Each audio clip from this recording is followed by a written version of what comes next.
मी असं म्हणतो भाजपला मतदानच का करावं, कशामुळं करावं, रेल्वे केल्यामुळं करावं, विमानतळ ऐकले म्हणून करावं, आमचा येणारा पीक विमा खाल्ला म्हणून करावं, शिवाजी महाराजाची शपथ वाहिली मुख्यमंत्र्यांनी तरी बी ते मराठ्याला आरक्षण देत नाही म्हणून करावं, 100-250 रुपयाचा गॅस 1200ला केला म्हणून करावं, का सारा देश बरबाद केला म्हणून करावं. तुम्हीच आम्हाला सांगा की कोणत्या बेसवर करावं.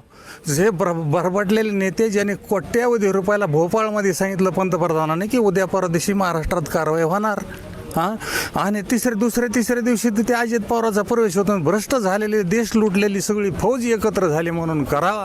काही या ठिकाणी तुमचीच बातमी होती, मी पाहिली होती यूट्यूबला, की ज्ञानराधा मल्टी स्टेट ही अदानीच्या बरोबरी रे.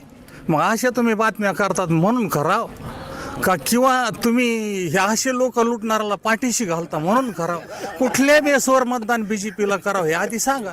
जातीवादाच्या पुढचा विषय. पंकजा मुंडेंचे समर्थक किंवा ते म्हणतात आम्ही जर सत्तेमध्ये आलो, निवडून आलो तर आमची केंद्रात सत्ता येईल, मंत्री होतो आम्ही, बीड जिल्ह्याचा विकास होईल. बजरंग सोनवणेंनी काय देणार आहे तुम्हाला? थांबा 1 मिनिट थांबा.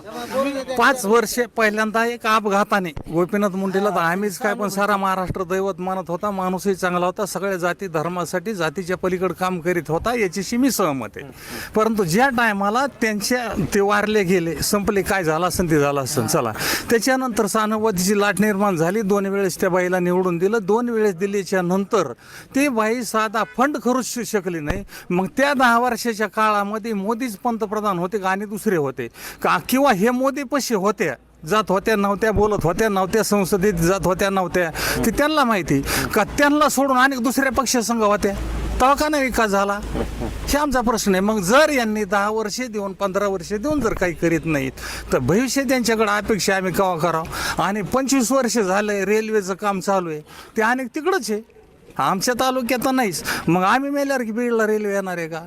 मग नेमका असं कोणता मोठा प्रोजेक्ट आहे? खासदाराचे मोठाले काम असते, तालुक्याकडे एखादा प्रोजेक्ट मंजूर करणे, गोरगरिबाला काम मिळणे, सुशिक्षिताला काम मिळणे.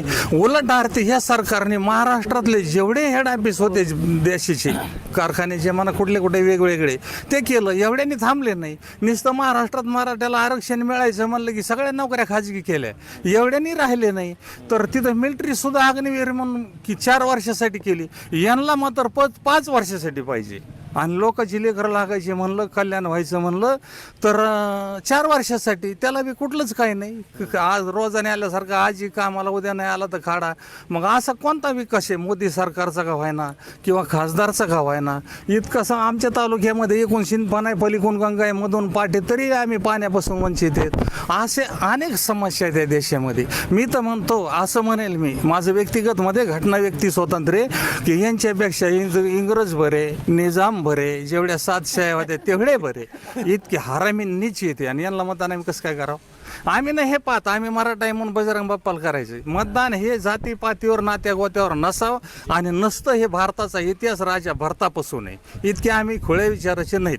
पण या ठिकाणची जी व्यवस्था आहे की आमच्याकडे या शुद्ध व्हा, किती खाऊन या, किती लुटा, पण आमच्या दे आहे. उद्याच्याला हे कोणाला आम्हाला थांबणाराला ती इडीन पास लावते, चलो अंदर नाही माना तो.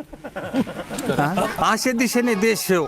लोकशाही संपुष्टात आणणारं पक्ष, पार्टी आणि हे सरकार आहे, त्याच्यामुळं हे देशाला ठेवणं घातक आहे, वाईट आहे. याच्यामुळं भाजप राहता कामा नये. आणि मला विश्वास आहे, खात्री आहे की या वेळेस भाजप कन्याकुमारी ते हिमालयापर्यंत निश्चितनाबोध होईन, राहणार नाही. आणि जर नाही केलं तर हे देशाला ठेवणारच नाहीत. मागचा इतिहास घ्या, पंजाब हरियाणाचा, लोक जर त्या ठिकाणी उपोषणाला बसले होते तर उपोषणाला करण्याचा अधिकार घटनेने डॉक्टर बाबासाहेबांनी सगळ्याला दिला असून त्या ठिकाणी 756 लोक मारले, मेले. बरं, तेवढं लांबचं माहीत नाही. इथं सराटी आंतरवालीमध्ये महात्मा गांधींनी इंग्रजाच्या काळात उपोषण केलं तर गोळ्या नाही घातल्या राव.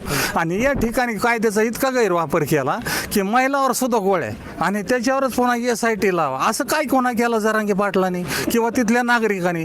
आणि एवढं बेछूट गोळीबार केला. ते लोक आज बी दवाखान्यात, किती लोक जीवनातून उठले तरी त्यांच्यावर SIT लावा, यांना आत टाका, यांना तडीपार करा, म्हणून भाजपला मतदान करावं का? आता तुम्हीच सांगा आम्हाला कशाला करावं. इथं निशब्द व्हावं लागतंय की कशी